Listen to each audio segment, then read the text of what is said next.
Welcome to another video note on insurance. ഇതിൽ നമ്മൾ ഇന്ന് ഡിസ്കസ് ചെയ്യാൻ പോകുന്നത് മൈക്രോ സ്മോൾ ബിസിനസ് എന്റർപ്രൈസസ്, ചെറുകിട സംരംഭങ്ങൾ ഫേസ് ചെയ്യുന്ന ബിസിനസ് റിസ്കുകൾ എന്തൊക്കെയാണെന്നുള്ളതും ആ ഫേസ് ചെയ്യുന്ന ബിസിനസ് റിസ്കുകളിൽ ഏതൊക്കെ റിസ്കുകൾക്ക് നമുക്ക് എളുപ്പത്തിൽ ഇൻഷുറൻസ് പ്രൊട്ടക്ഷൻ കൊടുക്കാൻ പറ്റും, അങ്ങനെ വരുന്ന നഷ്ടങ്ങൾ നമുക്ക് എങ്ങനെ ഇൻഷുറൻസ് വഴി അവർക്ക് നികത്താൻ പറ്റും എന്നുള്ളതാണ് നമ്മൾ ഇതിൽ ഡിസ്കസ് ചെയ്യാൻ പോകുന്നത്.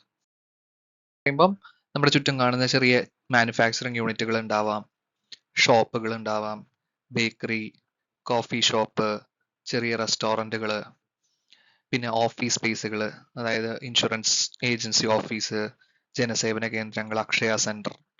അപ്പൊ അങ്ങനത്തെ എല്ലാ സ്ഥാപനങ്ങളും നമുക്ക് ഈ ചെറുകിട സ്ഥാപനങ്ങളുടെ പരിധിയിൽ നമുക്ക് പെടുത്താൻ പറ്റും. ഒരു ബിസിനസ് സ്ഥാപനം നടത്തുമ്പോൾ ആ ബിസിനസ് ഓണർ പലതരത്തിലുള്ള റിസ്കുകൾ ഫേസ് ചെയ്തിട്ടാണ് ആ ബിസിനസ് റൺ ചെയ്യുന്നത്. എന്തൊക്കെയാണ് ആ റിസ്കുകൾ, എന്തൊക്കെയാണ് ആ പ്രധാനപ്പെട്ട റിസ്കുകൾ ഒരു ബിസിനസ് ഓണർ ഫേസ് ചെയ്യുന്നതെന്ന് നമുക്ക് നോക്കാം. ഏറ്റവും പ്രധാനപ്പെട്ടത് ഫൈനാൻഷ്യൽ റിസ്ക് ആണ്. അപ്പോൾ ഒരു ബിസിനസ് സ്ഥാപനം നടത്തുമ്പം എന്താണ്, അതിനകത്തൊരു പ്രോപ്പർ ഫൈനാൻഷ്യൽ ഡിസിപ്ലിൻ വേണം. കറക്റ്റ് ആയിട്ട് ബഡ്ജറ്റ് ചെയ്യാൻ അറിയണം. പ്രൈസിങ്, നമ്മൾ എന്ത് പ്രോഡക്റ്റ് ആണ് ഇപ്പൊ വിൽക്കുന്ന ഒരു ഷോപ്പ് ആണെങ്കിൽ ആ പ്രോഡക്റ്റിന് കറക്റ്റ് പ്രൈസിങ് വേണം. മാനുഫാക്ചർ ചെയ്യുകയാണെങ്കിലും കൃത്യമായിട്ടുള്ള പ്രൈസിങ് കറക്റ്റ് ആയിരിക്കണം. പിന്നെന്താണ്, അക്കൗണ്ട്സുകളൊക്കെ പ്രോപ്പർ ആയിട്ട് മാനേജ് ചെയ്യണം. അപ്പം എന്തെങ്കിലും മിസ്മാനേജ്മെന്റ് ഉണ്ടായാൽ അത് ബിസിനസ്സിനെ ബാധിക്കും.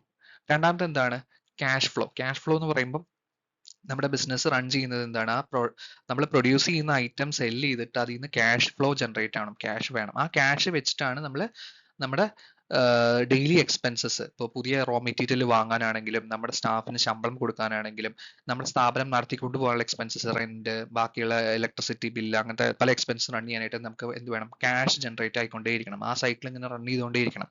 അതിനകത്ത് എന്തെങ്കിലും ഒരു സ്റ്റോപ്പ് വന്നു കഴിഞ്ഞാൽ നമ്മുടെ ബിസിനസ്സിനെയും അത് ബാധിക്കും. പിന്നെ മൂന്നാമത്തെ റീസൺ എന്താണ്, എക്കണോമിക് ഡൗൺ ടേൺ. നമ്മൾ റിസെഷൻ എന്ന് പറയുന്നതിനെ പറ്റി കേട്ടിട്ടുണ്ട്, മാന്ദ്യം. അങ്ങനെ മാന്ദ്യം പോലത്തെ എന്തെങ്കിലും വന്ന് എന്തുണ്ടാവും, നമ്മുടെ സെയിൽസ് അല്ലെങ്കിൽ ആൾക്കാർ വാങ്ങുന്ന കൺസംഷൻ കുറയും. നാച്ചുറലി നമ്മുടെ പ്രൊഡക്ഷനും അത് ബാധിക്കും. ഇതിനെയാണ് നമ്മൾ ഫിനാൻഷ്യൽ റിസ്ക് എന്ന് നമ്മൾ പറയുന്നത്. അടുത്തൊരു റിസ്ക് ആണ് എന്ത്, സ്ട്രാറ്റജിക് റിസ്ക്. സ്ട്രാറ്റജിക് റിസ്ക് എന്ന് പറഞ്ഞാൽ എന്താണ്, നമ്മളൊരു ബിസിനസ്സിനേക്ക് ഇറങ്ങിത്തിരിക്കുന്നത് എപ്പോഴാണ്, ഒരു കൃത്യമായിട്ടുള്ള ഒരു വിഷൻ അല്ലെങ്കിൽ ഒരു റോഡ് മാപ്പ് അല്ലെങ്കിൽ ഒരു പ്ലാൻ വെച്ചിട്ടാണ്. നമ്മൾ ഇന്നൊരു പ്രോഡക്റ്റിനാണ് മാനുഫാക്ചർ ചെയ്യാൻ പോണത്, ഇന്ന പ്രോഡക്റ്റ് ഇത്രയും ദിവസത്തിനുള്ളിൽ ഇത്രയും ആൾക്കാരിലേക്ക് നമുക്ക് എത്തിച്ചേർക്കാൻ പറ്റും, ഇത്രയും ആൾക്കാർ അത് വാങ്ങും, ഇത്രയും ദിവസത്തിനുള്ളിൽ നമുക്ക് നമ്മുടെ സ്ഥാപനം ബ്രേക്ക് ഈവൺ ആക്കാൻ പറ്റും, ലാഭത്തിലേക്ക് എത്തിക്കാൻ പറ്റും എന്നുള്ള ഒരു ഉദ്ദേശത്തോട് കൂടിയിട്ട്, അല്ലെങ്കിൽ ഇത്രയും ഒരു റോഡ് മാപ്പ് കൂടിയിട്ടായിരിക്കും. ഇതിനകത്ത് എന്തെങ്കിലും ഒരു മിസ്റ്റേക്ക് അല്ലെങ്കിൽ പാളിച്ച, അല്ലെങ്കിൽ നമ്മൾ പ്ലാൻ ചെയ്തതിനനുസരിച്ചല്ല നീങ്ങിയിട്ടില്ലെങ്കിൽ എന്ത് പറ്റും, നമ്മുടെ ബിസിനസ്സിനെയും അത് ബാധിക്കും. ഇതിനെയാണ് നമ്മൾ സ്ട്രാറ്റജിക് റിസ്ക് എന്ന് പറയുന്നത്. അടുത്തതാണ് റെഗുലേറ്ററി റിസ്ക്. എന്താണ് റെഗുലേറ്ററി അല്ലെങ്കിൽ കംപ്ലയൻസ് റിസ്ക് എന്ന് നമുക്ക് തന്നെ പറയാം.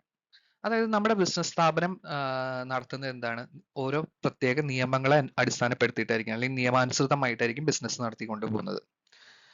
അപ്പൊ ഇതിനകത്ത് നിയമം തെറ്റിച്ചുകൊണ്ട് എന്തെങ്കിലും നമ്മൾ ചെയ്തു കഴിഞ്ഞാൽ അല്ലെങ്കിൽ ബിസിനസ് നടത്തി കഴിഞ്ഞാൽ നമുക്ക് പിഴയോ അല്ലെങ്കിൽ നിയമ നടപടി നേരിടേണ്ടി വരും.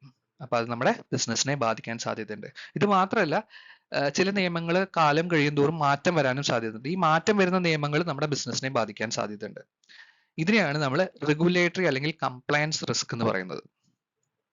അടുത്തൊരു മെയിൻ റിസ്ക് ആണ് റെപ്യൂട്ടേഷണൽ റിസ്ക്. അപ്പം എന്താണ് റെപ്യൂട്ടേഷണൽ റിസ്ക്? ആ പേരിൽ തന്നെ ക്ലിയർ ആണ്. എന്താണ്, നമ്മുടെ സ്ഥാപനത്തിന് ഒരു റെപ്യൂട്ടേഷൻ ഉണ്ട്. നമ്മൾ കൊടുക്കുന്ന പ്രോഡക്റ്റിന്റെ ക്വാളിറ്റി അല്ലെങ്കിൽ നമ്മൾ പ്രൊവൈഡ് ചെയ്യുന്ന സർവീസിന്റെ ക്വാളിറ്റി, അതാണ് നമ്മുടെ ബിസിനസ്സിനെ കൂടുതൽ ഗ്രോത്തിലേക്ക് എത്തിച്ചേർക്കുന്നത്. അപ്പൊ ഇതിനെ ബാധിക്കുന്ന പല കാര്യങ്ങളും ഉണ്ടാവും. ഇപ്പൊ റിവ്യൂകളുടെ കാലമാണ് അല്ലെ. അപ്പം ഒരു സോഷ്യൽ മീഡിയ പോസ്റ്റോ അല്ലെങ്കിൽ ഒരു ബാഡ് റിവ്യൂ മതി നമ്മുടെ റെപ്യൂട്ടേഷനെ ബാധിക്കാനായിട്ട്. ഇതിനെയാണ് നമ്മൾ റെപ്യൂട്ടേഷണൽ റിസ്ക് എന്ന് പറയുന്നത്. ഇത് ബിസിനസിന്റെ കൃത്യമായിട്ട് ബാധിക്കുന്ന ഒരു റിസ്ക് ആണ്. അടുത്തൊരു മെയിൻ റിസ്ക് ആണ് എന്ത്, ഓപ്പറേഷണൽ റിസ്ക്. ഒരു സ്ഥാപനം നടത്തിക്കൊണ്ട് പോകുമ്പം അതിനകത്ത് അതിന്റെ പ്രോപ്പർട്ടി, അസറ്റുകൾ, അപ്പം അതിനകത്തുള്ള മാനുഫാക്ചറിങ് യൂണിറ്റ് ആണെങ്കിൽ അതിനകത്തുള്ള മെഷീനറി കൃത്യമായിട്ട് വർക്ക് ചെയ്യണം. സ്റ്റോക്ക് അല്ലെങ്കിൽ റോ മെറ്റീരിയൽസ് കൃത്യസമയത്ത് നമുക്ക് എത്തണം പ്രൊഡക്ഷൻ നടക്കാൻ വേണ്ടിയിട്ട്. ഇപ്പൊ ഒരു കടയിലാണെങ്കിൽ നമുക്ക് കൃത്യമായിട്ട് നമുക്ക് ആവശ്യമുള്ള സ്റ്റോക്കുകൾ കൃത്യമായിട്ട് നമ്മുടെ ആ ഡിസ്ട്രിബ്യൂട്ടർ നമ്മുടെ കടയിലേക്ക് എത്തിച്ചേരണം, എങ്കിൽ മാത്രമേ നമുക്ക് ആ കച്ചവടം നടക്കൂ. അപ്പൊ ഇതിനകത്ത് എന്തെങ്കിലും ഒരു ഇഷ്യൂ വന്ന് നമ്മുടെ സപ്ലയർ കൃത്യസമയത്ത് നമുക്ക് റോ മെറ്റീരിയൽസ് എത്തിച്ച് തന്നിട്ടില്ലെങ്കിൽ എന്തുണ്ടാവും? പ്രൊഡക്ഷൻ ഹോൾട്ട് ആവും. പ്രൊഡക്ഷൻ ഹോൾട്ട് ആയാൽ നമ്മുടെ ബിസിനസ് നിൽക്കും. ഇതല്ലാതെ നമുക്ക് എന്തെങ്കിലും ഒരു എക്സ്റ്റേണൽ റീസൺ കൊണ്ട് നമ്മുടെ പ്രോപ്പർട്ടിയിൽ ഒരു തീപിടുത്തമോ അല്ലെങ്കിൽ പ്രകൃതിക്ഷോഭം കൊണ്ട് എന്തെങ്കിലും നാശനഷ്ടം ഉണ്ടായാൽ എന്തുണ്ടാവും? അവിടെയും നമ്മുടെ ബിസിനസ് നിൽക്കും. ഇതിനെയാണ് നമ്മൾ ഓപ്പറേഷണൽ റിസ്ക് എന്ന് പറയുന്നത്. അടുത്ത കാറ്റഗറിയാണ് ലയബിലിറ്റി റിസ്ക്. ലയബിലിറ്റി റിസ്ക് അല്ലെങ്കിൽ തേർഡ് പാർട്ടി ലയബിലിറ്റി എന്നൊക്കെ നമുക്ക് പറയാം. അപ്പൊ നമ്മുടെ ബിസിനസ് സ്ഥാപനത്തിനകത്ത് വെച്ച് ഒരു തേർഡ് പാർട്ടിക്ക്, മറ്റൊരാൾക്ക്, അയാൾ നമ്മുടെ സ്ഥാപനത്തിനകത്തേക്ക് വരുന്ന സമയത്ത് അയാൾക്ക് അപകടം പറ്റി പരിക്കോ മരണമോ സംഭവിക്കുകയാണെങ്കിൽ ആസ് എ ബിസിനസ് ഓണർ അതിന്റെ ഉത്തരവാദിത്തം അല്ലെങ്കിൽ നിയമപരമായിട്ട് അതിന്റെ ലയബിലിറ്റി ബിസിനസ് ഓണർക്ക് വന്നു ചേരും. ഇതിനെയാണ് ലയബിലിറ്റി റിസ്ക്. ഇത് ഇഞ്ചുറി അല്ലെങ്കിൽ ഡെത്ത് മാത്രമല്ല, നമ്മളൊരു മാനുഫാക്ചറിങ് യൂണിറ്റ് അല്ലെങ്കിൽ ഒരു പ്രോഡക്റ്റ് മാനുഫാക്ചർ ചെയ്യണം. ആ എൻഡ് പ്രോഡക്റ്റ് എൻഡ് യൂസർക്ക് എന്തെങ്കിലും തരത്തിലുള്ള ഒരു പരിക്കോ അല്ലെങ്കിൽ അപകടം ഉണ്ടാക്കി കഴിഞ്ഞാൽ അത് പ്രോഡക്റ്റ് ലയബിലിറ്റി ആയിട്ടും നമുക്ക് വരും. ഇതിനെയാണ് നമ്മൾ ലയബിലിറ്റി റിസ്കുകൾ എന്ന് പറയുന്നത്. ഇനി ഇതെല്ലാം അല്ലാതെ തന്നെ മറ്റൊരു എമർജിംഗ് റിസ്ക് ആണ് ഇത്, cyber security risk. Cyber security അല്ലെങ്കിൽ ഡാറ്റ റിസ്ക് ആണ് ഒരു എമർജിംഗ് ബിസിനസ് റിസ്ക് ആയിട്ട് വരുന്നത്. അപ്പൊ ഇത്രയും അധികം റിസ്കുകളാണ് ഒരു ബിസിനസ് റൺ ചെയ്യുമ്പോൾ ഒരു ബിസിനസ് സ്ഥാപന ഉടമ ഫേസ് ചെയ്യുന്നത്. അപ്പൊ ഇതിലെ പല റിസ്കുകളും നമുക്ക് എന്ത് ചെയ്യാൻ പറ്റും? ഇൻഷുറൻസ് എന്നുള്ള ഒരു ടൂൾ ഉപയോഗിച്ചിട്ട് എന്ത് ചെയ്യാൻ പറ്റും? നമുക്ക് ട്രാൻസ്ഫർ ചെയ്യാൻ പറ്റും. അപ്പൊ ഇത്രയും റിസ്കുകൾ നമ്മൾ ഒരു ബിസിനസ് ഉടമ മാനേജ് ചെയ്യണം. സക്സസ്ഫുൾ ബിസിനസ്മാൻ എന്ന് പറയുന്നത് എന്താണ്? ഇത്രയും റിസ്കുകൾ സക്സസ്ഫുള്ളി മാനേജ് ചെയ്യുന്ന ആൾക്കാരാണ്. അപ്പൊ ഈ റിസ്ക് മാനേജ്മെന്റിനകത്തുള്ള ഒരു ടൂളാണ് എന്ത്? ഇൻഷുറൻസ് എന്ന് പറയുന്നത്. അപ്പൊ പല റിസ്കുകളും നമുക്ക് ഇൻഷുറൻസ് എന്നുള്ള ടൂൾ ഉപയോഗിച്ച് റിസ്ക് ബിസിനസ് ഉടമയിൽ നിന്നും ഇൻഷുറൻസ് കമ്പനിയിലേക്ക് ട്രാൻസ്ഫർ ചെയ്യാൻ പറ്റും. അപ്പൊ അത് എന്തൊക്കെ റിസ്കുകളാണ്, ഏതൊക്കെ റിസ്കുകളാണ് നമുക്ക് എളുപ്പത്തിൽ ഇൻഷുറൻസ് എന്നുള്ള ടൂൾ ഉപയോഗിച്ച് നമുക്ക് ട്രാൻസ്ഫർ ചെയ്യാൻ പറ്റുക എന്നുള്ളത് നമുക്ക് ഇനി പരിശോധിക്കാം. ബിസിനസ് എന്റർപ്രൈസ് ഫേസ് ചെയ്യുന്ന റിസ്കുകളെ പറ്റി നമ്മൾ ഡിസ്കസ് ചെയ്ത് കഴിഞ്ഞു. പലതരത്തിലുള്ള റിസ്കുകൾ അവർ ഫേസ് ചെയ്യുന്നുണ്ട്. പക്ഷെ ഒരു ചെറുകിട എന്റർപ്രൈസ് അല്ലെങ്കിൽ ഒരു ചെറിയ സംരംഭം അവർ ഫേസ് ചെയ്യുന്ന ഏറ്റവും കോമൺ ആയിട്ടുള്ള അല്ലെങ്കിൽ ഏറ്റവും പ്രൈം ഇമ്പോർട്ടൻ്റ് ആയിട്ടുള്ള ഇൻഷുർ ചെയ്യാൻ പറ്റുന്ന 3 ഇമ്പോർട്ടൻ്റ് റിസ്കുകളാണ് നമ്മൾ ഇനി ഡിസ്കസ് ചെയ്യാൻ പോകുന്നത്. ഏറ്റവും first, loss or damage to property or asset. ഏതൊരു സ്ഥാപനം നടത്തുമ്പോഴും അതൊരു കടയാവാം, മാനുഫാക്ചറിങ് യൂണിറ്റ് ആവാം, അവിടെ ഒരു അസറ്റ് അല്ലെങ്കിൽ ആ പ്രോപ്പർട്ടി ആണ് നമ്മുടെ ആധാരം. ആ പ്രോപ്പർട്ടി വെച്ചിട്ടാണ് നമ്മൾ ഈ പറയുന്ന ബിസിനസ് നടത്തിക്കൊണ്ട് പോകുന്നത്. എന്താണ് ആ പ്രോപ്പർട്ടികൾ വരാം? ഒന്ന് ബിൽഡിംഗ് ആയിരിക്കാം, ഓൺ ബിൽഡിംഗ് ആവാം. ഒരു കടയാണെങ്കിൽ അത് ഓൺ ബിൽഡിംഗ് ആണെങ്കിൽ അതൊരു പ്രോപ്പർട്ടി തന്നെയാണ്, അവരുടെ ഓൺ പ്രോപ്പർട്ടിയാണ്. പിന്നെ എന്താണ്? അതിനകത്തിരിക്കുന്ന സ്റ്റോക്ക്, പിന്നെ അതിനകത്തുള്ള ഫർണിച്ചർ, അതിനകത്തുള്ള എക്യുപ്മെന്റ്സ്, പിന്നെ മറ്റ് കണ്ടന്റ്സ്. ഇതൊക്കെയാണ് ഒരു ബിസിനസ് സ്ഥാപനത്തിനകത്തുള്ള പ്രോപ്പർട്ടി. ഒരു മാനുഫാക്ചറിങ് യൂണിറ്റ് ആണെങ്കിൽ അതിനകത്തുള്ള മെഷീനറി, അവിടെ ഇരിക്കുന്ന റോ മെറ്റീരിയൽസ്, ഫിനിഷ്ഡ് ഗുഡ്സ്, പിന്നെ ബിൽഡിംഗ് ഓൺ ബിൽഡിംഗ് ആണെങ്കിൽ ഓൺ ബിൽഡിംഗ്. അപ്പൊ ഇതിനകത്ത് ഈ പറയുന്ന പ്രോപ്പർട്ടിക്ക് എന്തെങ്കിലും നാശനഷ്ടം സംഭവിക്കാം. എങ്ങനെ സംഭവിക്കാം? പല എക്സ്റ്റേണൽ റീസൺസ് കൊണ്ട് സംഭവിക്കാം. അത് ചിലപ്പോൾ ഒരു തീപിടുത്തമായിരിക്കാം, പ്രകൃതിക്ഷോഭങ്ങളായിരിക്കാം, ചിലപ്പോൾ ബർഗ്ലറി ആയിരിക്കാം. ഇങ്ങനെ ഉണ്ടാവുന്ന ഇവന്റുകളൊക്കെ വെച്ചുണ്ടാവുന്ന നാശനഷ്ടങ്ങൾ നമുക്ക് ഇൻഷുറൻസ് ഉപയോഗിച്ചിട്ട് സംരക്ഷണം കൊടുക്കാൻ പറ്റും. അടുത്ത തേർഡ് പാർട്ടി ലയബിലിറ്റി. നമ്മുടെ സ്ഥാപനത്തിൽ ഒരു ആള് തേർഡ് പാർട്ടി ആയിട്ടുള്ള ഒരാൾ വന്ന് അവിടെ വെച്ച് അപകടം നടന്ന് പരിക്കോ മരണമോ സംഭവിക്കുകയാണ്, അല്ലെങ്കിൽ മറ്റൊരാളുടെ പ്രോപ്പർട്ടിയിലേക്ക് നമ്മുടെ സ്ഥാപനം മൂലം അവരുടെ പ്രോപ്പർട്ടിക്ക് എന്തെങ്കിലും ഡാമേജ് സംഭവിക്കുകയാണെങ്കിൽ നമ്മൾ നിയമപരമായിട്ട് അവർക്ക് നഷ്ടപരിഹാരം കൊടുക്കേണ്ടി വരും. ഒരു ബിസിനസ് ഉടമയ്ക്ക് അതിന് നിയമപരമായിട്ട് അതിന്റെ നഷ്ടപരിഹാരം കൊടുക്കേണ്ട സ്ഥിതി വരും. ഇതിനെ നമുക്ക് തേർഡ് പാർട്ടി ലയബിലിറ്റി അല്ലെങ്കിൽ ലയബിലിറ്റി ഇൻഷുറൻസ് ഉപയോഗിച്ചിട്ട് നമുക്ക് അതിന് പ്രൊട്ടക്ഷൻ കൊടുക്കാൻ പറ്റും. മൂന്നാമത്തതാണ് എംപ്ലോയി ആക്സിഡന്റ് ലയബിലിറ്റി. നമ്മുടെ സ്ഥാപനത്തിൽ അല്ലെങ്കിൽ നമ്മുടെ തൊഴിലിടത്തിൽ ജോലി ചെയ്യുന്ന നമ്മുടെ ജോലി ചെയ്യുന്ന ജോലിക്കാർക്ക് ജോലിക്കിടയിൽ വെച്ച് പരിക്കോ മരണമോ എന്തെങ്കിലും സംഭവിക്കുകയാണെങ്കിൽ സ്വാഭാവികമായിട്ടും ആ ബിസിനസ് നടത്തുന്ന ആൾക്ക് അതിന്റെ ഉത്തരവാദിത്തം ഏറ്റെടുക്കേണ്ടി വരും, നഷ്ടപരിഹാരം കൊടുക്കേണ്ടി വരും. ഇതിനും നമുക്ക് എന്ത് പറയും? ഇൻഷുറൻസ് എന്നുള്ള ടൂൾ ഉപയോഗിച്ചുകൊണ്ട് ആ റിസ്ക്കും നമുക്ക് കവർ ചെയ്യാൻ സാധിക്കും. അപ്പൊ ഈ 3 റിസ്കുകൾ, ഈ 3 പ്രധാനപ്പെട്ട റിസ്കുകൾ ഒരു ചെറുകിട ബിസിനസിനെ സംബന്ധിച്ചിടത്തോളം അവർ ഫേസ് ചെയ്യുന്ന ഏറ്റവും പ്രധാനപ്പെട്ട 3 റിസ്കുകളാണ്. ഈ 3 റിസ്കുകളും നമുക്ക് എന്തൊക്കെ പോളിസി ഉപയോഗിച്ച് അല്ലെങ്കിൽ എന്തൊക്കെ ഉപയോഗിച്ചുകൊണ്ട് നമുക്ക് കവർ ചെയ്യാൻ പറ്റും എന്നുള്ളത് നമുക്ക് ഡിസ്കസ് ചെയ്യാം.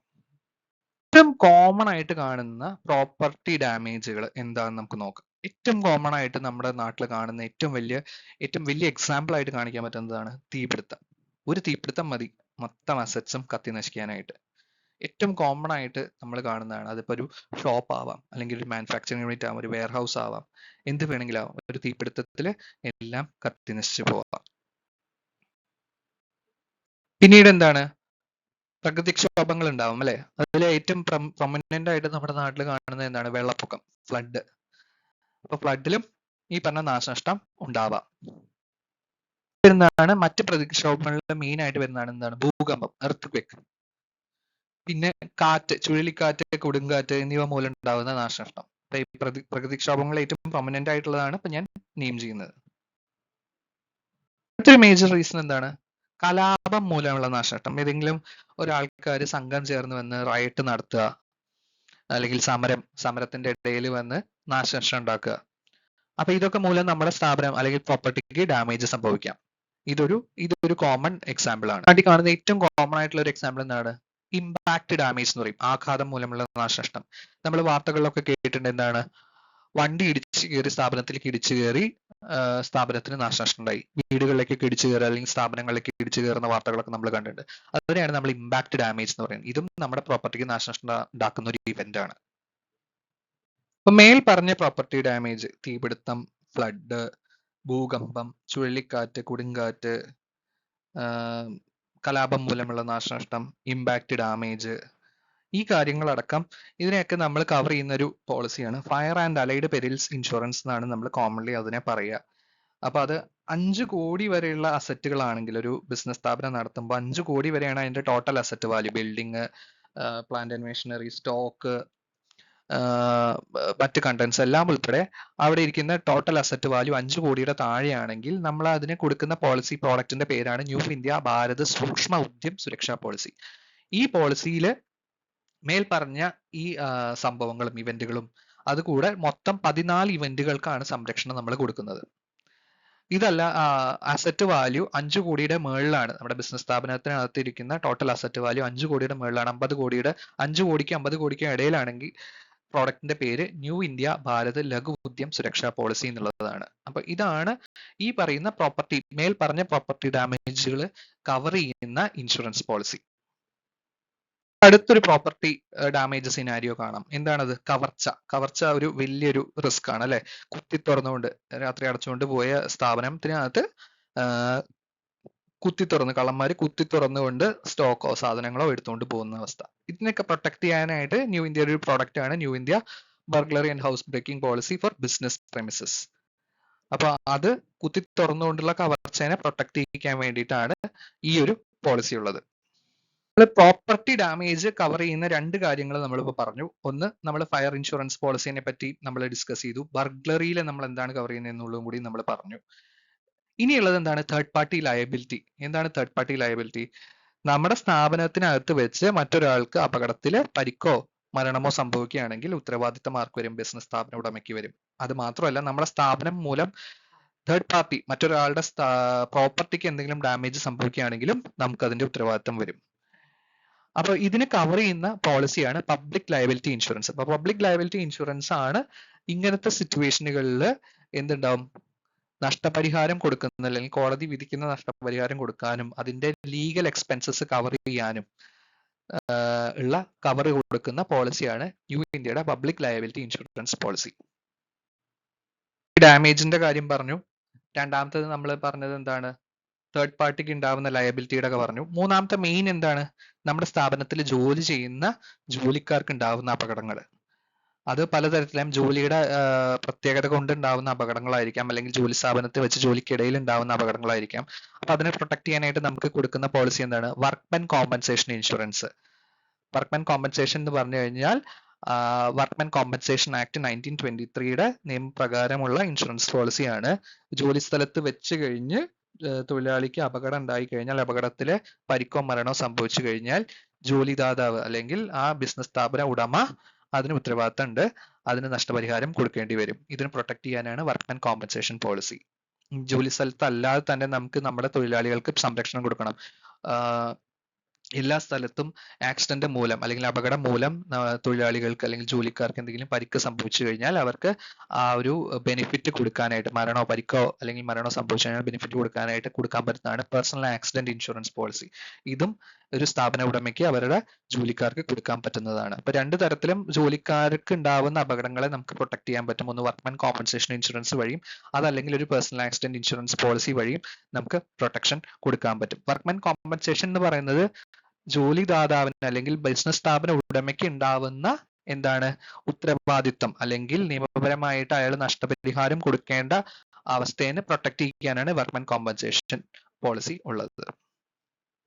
മൂന്ന് മെയിൻ റിസ്കുകളാണ് നമ്മൾ ഡിസ്കസ് ചെയ്ത് ഇൻഷുർ ചെയ്യാൻ പറ്റുന്ന ഏറ്റവും പ്രധാനപ്പെട്ട മൂന്ന് റിസ്കുകൾ. ഒന്ന് പ്രോപ്പർട്ടി ഡാമേജ് കവർ ചെയ്യുന്ന ഇൻഷുറൻസ് പോളിസികൾ, പിന്നെ രണ്ടാമത്തേത് എന്താണ് തേർഡ് പാർട്ടി ലയബിലിറ്റി കവർ ചെയ്യുന്ന ഇൻഷുറൻസ് പോളിസി, മൂന്നാമത്തെ എന്താണ് എംപ്ലോയീസിന്റെ ആക്സിഡന്റ് പ്രൊട്ടക്ഷനായിട്ട് കവർ ചെയ്യുന്ന ഇൻഷുറൻസ് പോളിസികൾ. അപ്പൊ രണ്ട് തരത്തിൽ നമുക്ക് ഇതിനെ ഇൻഷുറൻസ് എന്നുള്ള ടൂൾ ഉപയോഗിച്ച് ചെയ്യാൻ പറ്റും. ഒന്ന് എന്താണ് പല ബിസിനസ് സ്ഥാപനങ്ങൾക്കും സെപ്പറേറ്റ് ആയിട്ട് നമുക്ക് ഓരോ റിസ്ക് അവർ അസസ് ചെയ്യുന്ന റിസ്ക് അനുസരിച്ച് നമുക്ക് സെപ്പറേറ്റ് പോളിസി ആയിട്ട് എടുക്കാം. ഇപ്പൊ ഒരു ബിസിനസ് സ്ഥാപന ഉടമയ്ക്ക് അവർക്ക് തീപിടുത്തം അതല്ലെങ്കിൽ പ്രകൃതിക്ഷോഭങ്ങൾക്കുള്ള പ്രൊട്ടക്ഷൻ ആണ് സ്പെസിഫിക് ആയിട്ട് വേണ്ടതെന്നുള്ളത് നമുക്ക് ഓഫർ ചെയ്യാൻ പറ്റുന്ന പോളിസിയാണ് എന്ത് ന്യൂ ഇന്ത്യ ഭാരത് സൂക്ഷ്മ അല്ലെങ്കിൽ ലഘു ഉദ്യം സുരക്ഷാ പോളിസി അല്ലെ. അത് നമ്മുടെ തീപിടുത്തം നെയിംഡ് ആയിട്ട് പറയുന്ന പ്രകൃതിക്ഷോഭങ്ങളും ഇവന്റും കവർ ചെയ്യുന്ന പോളിസിയാണ്. രണ്ടാമത്തെ എന്താണ് burglary policy, burglary or house breaking, കുത്തി തുറന്നുള്ള കവർച്ച കവർ ചെയ്യുന്ന പോളിസിയാണ് ബർഗ്ലറി പോളിസി എന്ന് പറയുന്നത്. മൂന്നാമത്തേത് പബ്ലിക് ലയബിലിറ്റി. അപ്പം അത് രണ്ട് തരത്തിലുണ്ട്. ഇൻഡസ്ട്രിയൽ യൂണിറ്റ് ആണെങ്കിൽ നമ്മൾ പബ്ലിക് ലയബിലിറ്റി ഇൻഡസ്ട്രിയൽ പോളിസി കൊടുക്കും. നോൺ ഇൻഡസ്ട്രിയൽ ഒരു കട പോലത്തെ നോൺ ഇൻഡസ്ട്രിയൽ യൂണിറ്റ് ആണെങ്കിൽ public liability non industrial policy എന്ന് പറഞ്ഞിട്ടൊരു പോളിസി ഉണ്ട്. അപ്പൊ അതും നമുക്ക് കൊടുക്കാൻ പറ്റും. പിന്നെ വർക്ക്മെൻ കോമ്പൻസേഷൻ പോളിസി, പിന്നെ personal accident policy. Workmen compensation പോളിസിയും പേഴ്സണൽ ആക്സിഡന്റ് പോളിസിയും നമുക്ക് ജീവനക്കാരെ പ്രൊട്ടക്ട് ചെയ്യാൻ വേണ്ടിയിട്ട് നമുക്ക് ഇഷ്യൂ ചെയ്യാൻ പറ്റുന്ന സ്റ്റാൻഡേർഡ് പോളിസികളാണ്. അപ്പൊ ഇതെല്ലാം നമുക്ക് ആർക്ക് ഒരു ബിസിനസ് ഉടമയ്ക്ക് സെപ്പറേറ്റ് ആയിട്ട് നമുക്ക് എടുക്കാൻ പറ്റുന്ന സ്റ്റാൻഡ് ലോൺ ഇൻഷുറൻസ് പോളിസി പ്രോഡക്റ്റുകളാണ് ഇൻഷുറൻസ് കമ്പനി ഓഫർ ചെയ്യുന്നത്. അതല്ലാതെ തന്നെ എല്ലാ പ്രോഡക്റ്റുകളും ഒരുമിച്ച് ഒറ്റ കുടക്കീഴിൽ ആവശ്യമുള്ള എല്ലാ പ്രോഡക്റ്റുകളും ഒരു പോളിസി ഡോക്യുമെന്റിൽ തന്നെ ഉൾപ്പെടുത്തിക്കൊണ്ട് നമുക്ക് പാക്കേജ് ഇൻഷുറൻസ് ആയിട്ട് കൊടുക്കാൻ പറ്റും.